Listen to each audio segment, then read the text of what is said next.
Hi everyone, welcome back to Grow Malayalam. ഇപ്പോൾ 2047 വരെ 0% tax. അപ്പം ഇന്ത്യയുടെ ഡേറ്റാ സെന്ററിന് ഓപ്പറേറ്റ് ചെയ്താൽ ഈ ഒരു ബെനിഫിറ്റ് ഫോറിൻ ക്ലൗഡ് റവന്യൂ ലഭിക്കും. അപ്പോൾ ഇത് 2026 ബഡ്ജറ്റിൽ നിന്ന് വലിയൊരു അനൗൺസ്മെന്റ് ആണ്. അപ്പോൾ ഈ ഒരു അനൗൺസ്മെന്റിന് ശേഷം Motilal Oswald financial services chairman Ramdev Agarwal പറയുന്നത് 90s ഇന്ത്യയിലെ സോഫ്റ്റ്വെയർ ബൂം പോലത്തെ ഒരു അവസരമാണ് ഇപ്പം വരുന്നതെന്നാണ്. ഇപ്പം India large scale infrastructure build ചെയ്യുവാണ്. അതുപോലെ ഇതൊരു ഫാക്ട് ആണ്. ഇന്നിപ്പോ നമ്മൾ നോക്കിയിട്ടുണ്ടെങ്കിൽ ഇന്ത്യ ലോകത്തെ ഡേറ്റയുടെ 20% അവർ ജനറേറ്റ് ചെയ്യുന്നുണ്ട്. പക്ഷേ 3% മാത്രമേ അവർ ലോക്കലി ഇവിടെ സ്റ്റോർ ചെയ്യുന്നുള്ളൂ.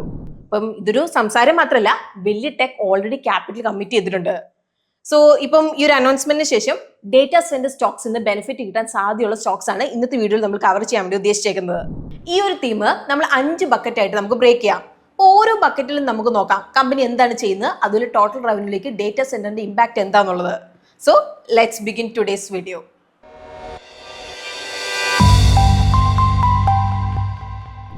നിങ്ങളിപ്പോൾ ഒരു ഡേറ്റാ സെന്റർ വിചാരിക്കുക. അതിൽ ഏറ്റവും ഇമ്പോർട്ടന്റ് ആയിട്ടുള്ള ആദ്യത്തെ കാര്യം പവർ ബാക്കും ഇലക്ട്രിക്കൽ റിലയബിലിറ്റി ആണ്. ഈ ഒരു ബക്കറ്റിലെ ആദ്യത്തെ കമ്പനി വരുന്നത് കമ്മിൻസ് ഇന്ത്യ ലിമിറ്റഡ് ആണ്. അപ്പൊ ഇവർ ഡീസൽ, ഓൾട്ടർനേറ്റീവ് ഫ്യൂൽ എഞ്ചിൻസ്, അതുപോലെ ജനറേറ്റീവ് സെറ്റ്സ് മാനുഫാക്ചർ ചെയ്യുന്നവരാണ്.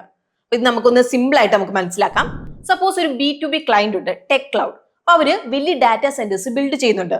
അപ്പൊ ഇതുപോലത്തെ ഫെസിലിറ്റീസിന് കണ്ടിന്യൂസ് ആയിട്ട് പവർ വേണം. അതായത് ഇവിടെ ഇപ്പൊ മെയിൻ പവർ പോയാലും ബാക്കപ്പ് പവർ ഇവിടെ വേണം. അപ്പൊ ഇവിടെയാണ് കമ്മിൻസ് വരുന്നത്. അവരുടെ high power generators power cut ആയാലും പെട്ടെന്ന് തന്നെ ബാക്കപ്പ് ഇവിടെ കൊടുക്കും. ഇപ്പം നമ്മൾ റവന്യൂന്റെ ആംഗിൾ നമ്മൾ ഇവിടെ നോക്കുവാണെങ്കിൽ ഓവറോൾ റവന്യൂന്റെ ഏകദേശം 10% ഈ ഒരു സെഗ്മെന്റിനാണ് ഇവിടെ വരുന്നത്. അപ്പം ഇവിടെ നമ്മൾ നോക്കുകയാണെങ്കിൽ ഇന്ത്യയുടെ ഡേറ്റാ സെന്റർ പവർ മാർക്കറ്റ് 2031 ആകുമ്പോഴേക്കും 9,000 കോടിയിൽ നിന്ന് 24,000 കോടിയായിട്ട് വളരും എന്നാണ് ഇവിടെ എസ്റ്റിമേറ്റ് ചെയ്തേക്കുന്നത്. അപ്പൊ ഇത് കാണിക്കുന്നത് ഏകദേശം 17% ഒരു സ്ട്രോങ് ഗ്രോത്ത് ആണ്. ഇപ്പം ജസ്റ്റ് നമ്മൾ നമ്പേഴ്സ് നോക്കുകയാണെങ്കിൽ കഴിഞ്ഞ 5 വർഷത്തിൽ കമ്പനി 15% സെയിൽസ് CAGR, അതുപോലെ 22% പ്രോഫിറ്റ് CAGR നൽകിയിട്ടുണ്ട്. അപ്പൊ ഇതിന്റെ ഒപ്പം മാർജിൻ ഇവിടെ ഇംപ്രൂവ് ആയിട്ടുണ്ട്. അതുപോലെ ഇവിടുത്തെ ഒരു പോസിറ്റീവ് കാര്യം, അതർ ഇൻകത്തിന്റെ ഷെയർ ഇവിടെ കുറയുന്നുണ്ട്. അപ്പൊ ഇതിന്റെ അർത്ഥം പ്രോഫിറ്റ് ഇപ്പം കൂടുതലും മെയിൻ ഓപ്പറേഷനിൽ തന്നെയാണ് ഇവിടെ വരുന്നത്. എന്നാലും ഈ ഒരു ക്വാർട്ടറിൽ നമ്മൾ നോക്കിയാൽ പിക്ചർ കുറച്ച് മിക്സ്ഡ് ആണ്. സെയിൽസ് 1% ഇടിഞ്ഞ് 3055 കോടിയിലേക്ക് കുറഞ്ഞു. അപ്പൊ ഇതിന്റെ മെയിൻ കാരണം കഴിഞ്ഞ വർഷം ഉണ്ടായിരുന്ന വലിയ ഡേറ്റാ സെന്റേഴ്സ് ഓർഡേഴ്സ് ഇപ്പൊ ഇല്ലാത്തതുകൊണ്ടാണ്. ഈവൻ അതിനുശേഷം അവർ ഡിസ്ട്രിബ്യൂഷൻ സെഗ്മെന്റ് 26% സ്ട്രോങ് ആയിട്ട് നിന്നു. അപ്പൊ ഇത് നെറ്റ് എഫക്റ്റ് ഇവിടെ ബാലൻസ് ചെയ്തു. കൂടാതെ അവർ കോസ്റ്റ് കൺട്രോൾ ഇവിടെ സ്ട്രോങ് ആയിരുന്നു. അപ്പൊ ഇത് കാരണം ഓപ്പറേറ്റിംഗ് പ്രോഫിറ്റ് 6% കൂടി 634 കോടിയായി. അതിൽ മാർജിൻ 20.8%ലേക്ക് ഇംപ്രൂവ് ആയി. എന്നാലും ബോട്ടം ലൈനിലൂടെ പ്രഷർ ഉണ്ടായിരുന്നു. അതായത് നെറ്റ് പ്രോഫിറ്റിലൂടെ പ്രഷർ ഉണ്ടായി. അപ്പൊ ഇതിന് കാരണം ലേബർ കോഡ്സിലെ മാറ്റങ്ങളാണ്. അതുകൊണ്ട് നെറ്റ് പ്രോഫിറ്റ് ഇവിടെ 13% കുറഞ്ഞ് 486 കോടിയായി. ഇനി ഗ്രോത്ത് സ്റ്റോറിയിൽ നമുക്ക് ആദ്യം ഡേറ്റാ സെന്റർ ആംഗിൾ നമുക്ക് നോക്കാം. അപ്പൊ മാനേജ്മെന്റ് ഒരു ഫ്ലാഷി അനൗൺസ്മെന്റ് ഒന്നും ഇതുവരെ നടത്തിയിട്ടില്ല. അപ്പൊ അവരുടെ main focus supply chain improve ചെയ്യുന്നതാണ്. അപ്പൊ അതുകൊണ്ട് തന്നെ 3000 മുതൽ 3500 കിലോ വോട്ട് ആംബിയസ് ജെൻസെറ്റ്സ് പെട്ടെന്ന് തന്നെ അവർ ഡെലിവറി ചെയ്യാൻ വേണ്ടിയിട്ട് അവർക്ക് സാധിക്കും. അപ്പൊ ഇതുകൂടാതെ 2026 ഫൈനാൻഷ്യൽ, അതുപോലെ 2027 financial strong double digit growth guidance നൽകിയിട്ടുണ്ട്. എന്നാൽ ഇവിടെ റിസ്ക് ഉണ്ടെന്നുള്ള കാര്യം നിങ്ങളോട് മനസ്സിലാക്കണം. ഇപ്പൊ ഡൊമസ്റ്റിക് ഇൻഡസ്ട്രിയൽ സെയിൽസ് 9% ഇടിഞ്ഞ് 464 കോടിയായി. അതുപോലെ എക്സ്പോർട്ടും ഓൾമോസ്റ്റ് ഫ്ലാറ്റ് ആയിട്ട് നിന്നു. അപ്പൊ ഈ 2 സെഗ്മെന്റ് ഒന്നിച്ച് റവന്യൂലേക്ക് 30% കോൺട്രിബ്യൂട്ട് ചെയ്തിട്ടുണ്ട്. എന്നാൽ സ്റ്റോക്ക് ഓൾറെഡി 60x P-യിലാണ് ഇവിടെ ട്രേഡ് ചെയ്തത്. അപ്പൊ ഈ ഒരു സെഗ്മെന്റിലെ ഡീ ഗ്രോത്ത് കുറച്ച് കൺസേണിംഗ് ആയിട്ടാണ് നമുക്കിവിടെ കാണുന്നത്. ഇനിയിപ്പം ഇവിടെ സെക്കൻഡ് ചാപ്റ്റർ വരുന്നത് പവർ ട്രാൻസ്മിഷൻ ആണ്. ഹൈ പവർ ഫ്ലോയ്ക്കായിട്ട് data centres strong cable network വേണം. അപ്പൊ ഇവിടെയാണ് പോളിക്യാപ് ഇന്ത്യ ലിമിറ്റഡ് വരുന്നത്. അപ്പോൾ ഇത് ഇന്ത്യയിലെ ഏറ്റവും വലിയ വയർ ആൻഡ് കേബിൾ മാനുഫാക്ചർ ആണ്. കഴിഞ്ഞ 5 വർഷത്തിൽ മാർക്കറ്റ് ഷെയർ ഇവിടെ കൺസിസ്റ്റന്റ്ലി ഇവിടെ കൂടിയിട്ടുണ്ട്. ഇപ്പൊ ഫാൻ അതിൽ അപ്ലയൻസസിലാണ് പോളിക്യാപ് എന്നുള്ള പേര് നമ്മൾ കേട്ടിട്ടുള്ളത് അല്ലേ. ഇപ്പൊ ഒരു ഡേറ്റാ സെന്റർ സ്റ്റോറിലേക്കും കൂടി കടക്കുവാണ്. പക്ഷേ ഇവിടുത്തെ റിയൽ പോയിന്റ് എന്താണെന്ന് വെച്ചാൽ പോളിക്യാപ് ഒരു ഫാൻ കമ്പനിയോ അല്ലെങ്കിൽ ഒരു ഡേറ്റാ സെന്റർ കമ്പനിയല്ല, മറിച്ച് ഒരു ഇലക്ട്രിക്കൽ ബാക്ക് ബോൺ കമ്പനിയാണ്. അപ്പൊ നമ്മൾ നേരത്തെ പറഞ്ഞ എക്സാമ്പിൾ ടെക് ക്ലൗഡും നിങ്ങൾ ആലോചിച്ചേ. അപ്പൊ ഇവരുടെ മൊത്തം സിസ്റ്റം നമ്മൾ നോക്കുകയാണെങ്കിൽ പവർ, കണക്ടിവിറ്റി, അതുപോലെ ഫയർ സേഫ്റ്റി കേബിൾസിലാണ് ഓടുന്നത്. അതുപോലെ ഈ ഒരു ബാക്ക് ബോൺ പ്രൊവൈഡ് ചെയ്യുന്ന പോളിക്യാബ് ആണ്. ഇപ്പം നിങ്ങൾ ഗ്രോത്ത് ആംഗിൾ നിങ്ങളൊന്ന് മനസ്സിലാക്കുക. ഇന്ത്യയുടെ ഡേറ്റാ സെന്റർ കപ്പാസിറ്റി 2030 ആകുമ്പോഴേക്കും 1.1 to 1.3 ഗിഗാവാട്ടിന് 4.5+ ഗിഗാവാട്ട് ആയിട്ട് വളരും എന്നാണ് ഇവിടെ എസ്റ്റിമേറ്റ് ചെയ്തേക്കുന്നത്. അതായത് ഓൾമോസ്റ്റ് 30% CAGR. ഇപ്പൊ 2027 ഫൈനാൻഷ്യൽ ആകുമ്പോഴേക്കും 2 മുതൽ 2.5 ലക്ഷം കോടി ഇൻവെസ്റ്റ്മെന്റ് ഇവിടെ പ്രതീക്ഷിക്കുന്നുണ്ട്. അപ്പൊ ഇതിൽ കേബിൾ ടോട്ടൽ കോസ്റ്റിന്റെ 2 മുതൽ 2.5% മാത്രമേ ഇവിടെ അക്കൗണ്ട് ചെയ്യുന്നുള്ളൂ. പക്ഷെ ഇപ്പം പോളിക്യാപ് 27% മാർക്കറ്റ് ഷെയർ ഇവിടെ മെയിൻറ്റെയിൻ ചെയ്ത ഡേറ്റാ സെന്റർ സെഗ്മെന്റിൽ നിന്ന് മാത്രം അവർക്ക് 2027 ഫൈനാൻഷ്യൽ ആകുമ്പോഴേക്കും 1500 കോടി ജനറേറ്റ് ചെയ്യാൻ വേണ്ടിയിട്ട് കഴിയും. അപ്പൊ ഇതെന്ന് പറയുന്നത് കറന്റ് റവന്യൂന്റെ ഏകദേശം 7% ഈക്വൽ ആണ്. ഇനിയിപ്പോൾ നമ്മളിവിടെ നമ്പേഴ്സ് നോക്കിയാൽ കഴിഞ്ഞ 5 വർഷത്തിൽ കമ്പനി 20% സെയിൽസ് CAGR നൽകിയിട്ടുണ്ട്. അതിൽ ഏകദേശം 21% പ്രോഫിറ്റ് CAGR. അതിൽ പോസ്റ്റ് കോവിഡിന് ശേഷം ഒരു ക്ലിയർ ഗ്രോത്ത് പിക്കപ്പ് നമ്മൾ ഇവിടെ കണ്ടിട്ടുണ്ട്. ഡിസംബർ 2025 റിസൾട്ട്സിൽ സെയിൽസ് ഇയർ ഓവർ ഇയർ 46% കൂടി 7,636 കോടിയായി. അപ്പൊ ഇതിന് മെയിൻ കാരണം വയർ ആൻഡ് കേബിൾ സെഗ്മെന്റിലെ 40% വോളിയം ഗ്രോത്ത് ആണ്. അതിൽ കോപ്പർ, അതിൽ അലുമിനിയം പ്രൈസിൽ സ്പൈക്കും. എന്നാൽ ഇവിടെ നോട്ട് ചെയ്യേണ്ട ഒരു കാര്യം ഇതാണ്, ഇതേ പ്രൈസ് റൈസ് തന്നെയാണ് എക്സ്പെൻസ് 48% വരെ കൂടാൻ കാരണമാക്കിയത്. Raw material as a percentage of revenue ഇവിടെ കൂടി. അപ്പൊ ഇതിന്റെ ഇമ്പാക്ട് നമുക്ക് മാർജിനിൽ ക്ലിയർ ആയിട്ട് കാണാൻ വേണ്ടിയിട്ട് ഇവിടെ പറ്റുന്നുണ്ട്. അതുകൊണ്ടാണ് ഇവിടെ ഓപ്പറേറ്റിംഗ് മാർജിൻ 12.7% വന്നത്. നെറ്റ് മാർജിനും ചെറുതായിട്ട് ഇവിടെ ചുരുങ്ങിയായിരുന്നു. ഇനി പോസിറ്റീവ് സൈഡിൽ നമ്മൾ നോക്കുവാണെങ്കിൽ വർക്കിംഗ് ക്യാപിറ്റൽ ഇവിടെ ഇംപ്രൂവ് ആവുന്നുണ്ട്. അതിൽ ക്യാഷ് കൺവേർഷൻ സൈക്കിൾ ഇവിടെ കുറയുന്നുണ്ട്. അപ്പൊ ഇതിന്റെ അർത്ഥം കമ്പനി വേഗത്തിൽ ക്യാഷ് ജനറേറ്റ് ചെയ്യുന്നുണ്ടെന്നാണ്. ഇനി നമുക്ക് ഡേറ്റാ സെന്റർ അല്ലാതെ കമ്പനിയുടെ ഓവറോൾ ഗ്രോത്ത് പ്ലാൻ നമുക്ക് നോക്കാം. അപ്പം Polycab India limited project spring എന്ന പ്ലാനിൽ ഫോക്കസ് ചെയ്യുന്നുണ്ട്.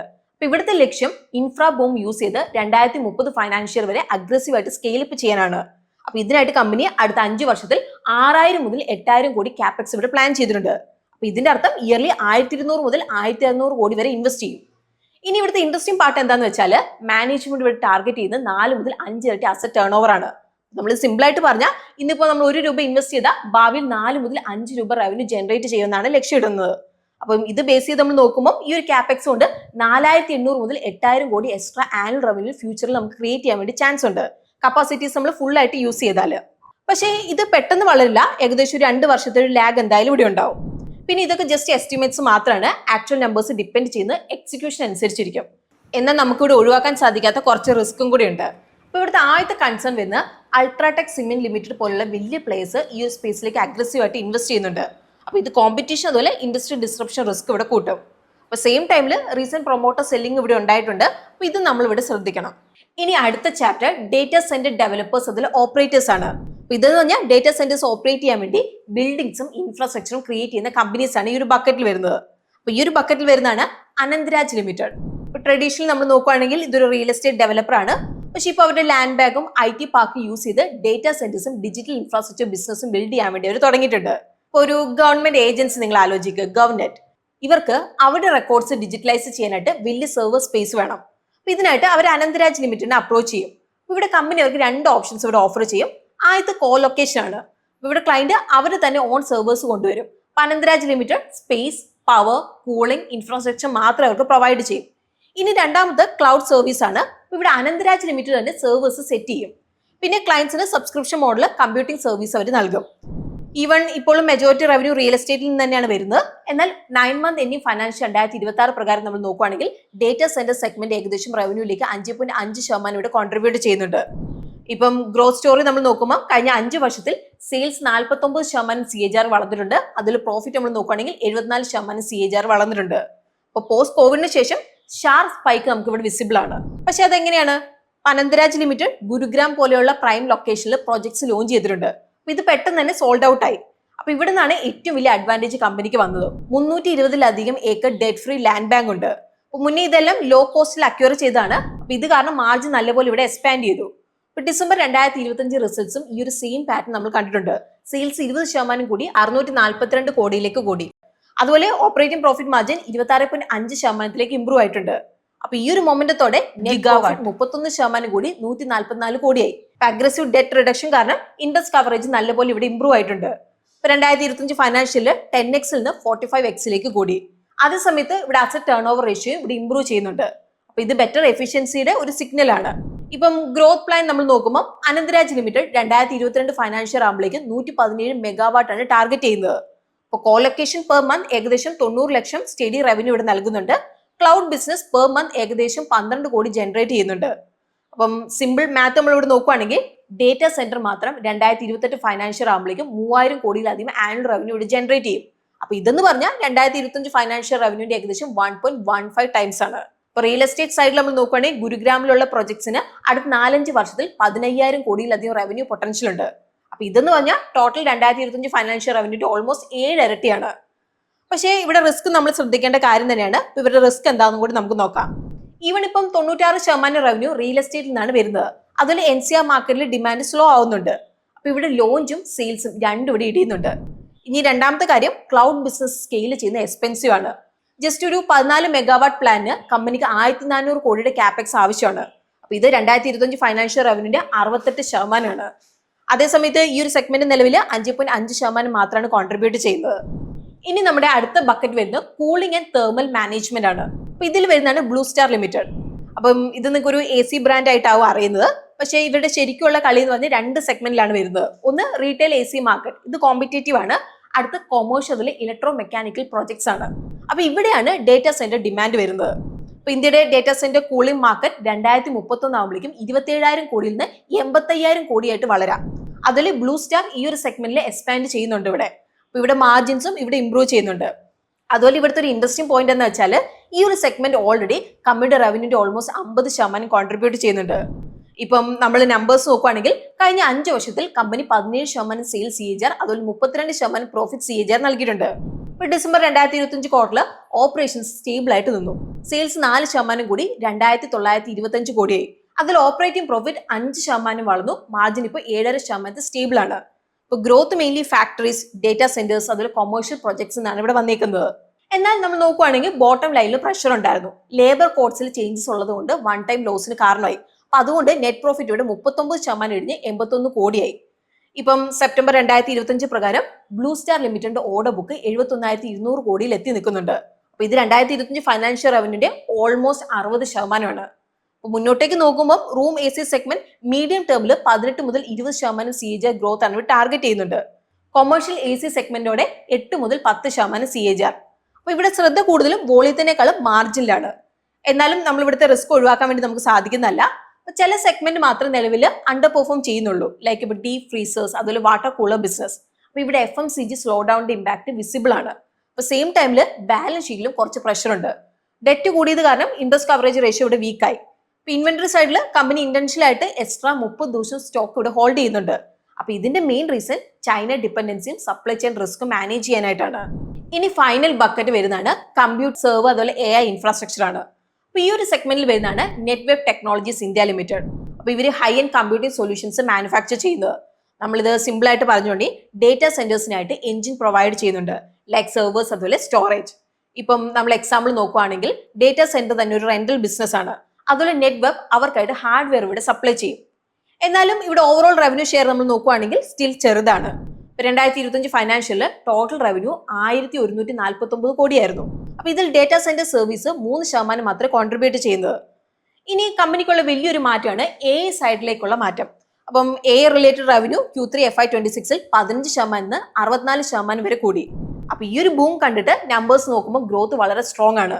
അപ്പൊ കഴിഞ്ഞ 5 വർഷത്തിൽ സെയിൽസ് 49% CAGR വളർന്നു.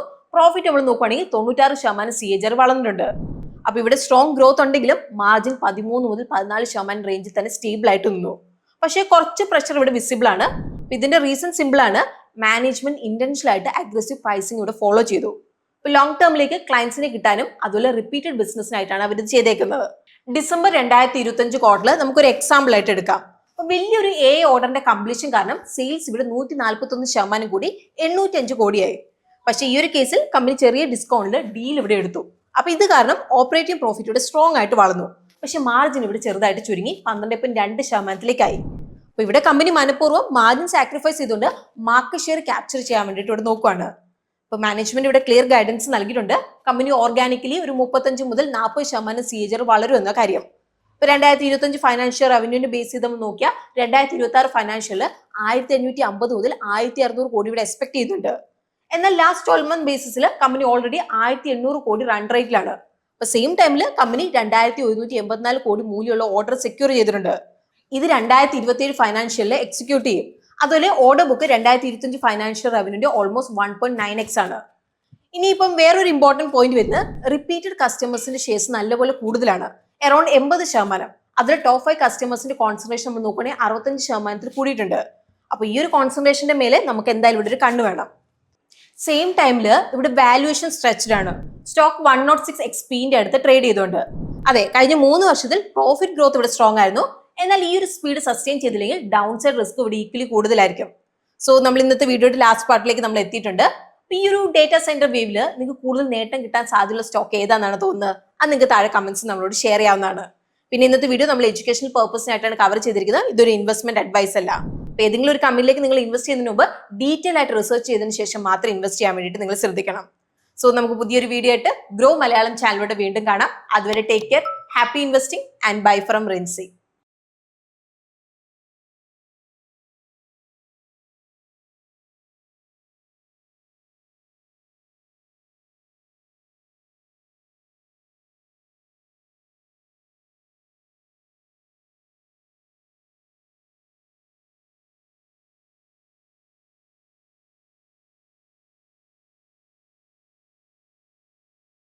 Investment in securities market are subject to market risks. Read all the related documents carefully before investing. Please read the risk disclosure documents carefully before investing in equity shares, derivatives, mutual fund, and or other instruments traded on the stock exchanges.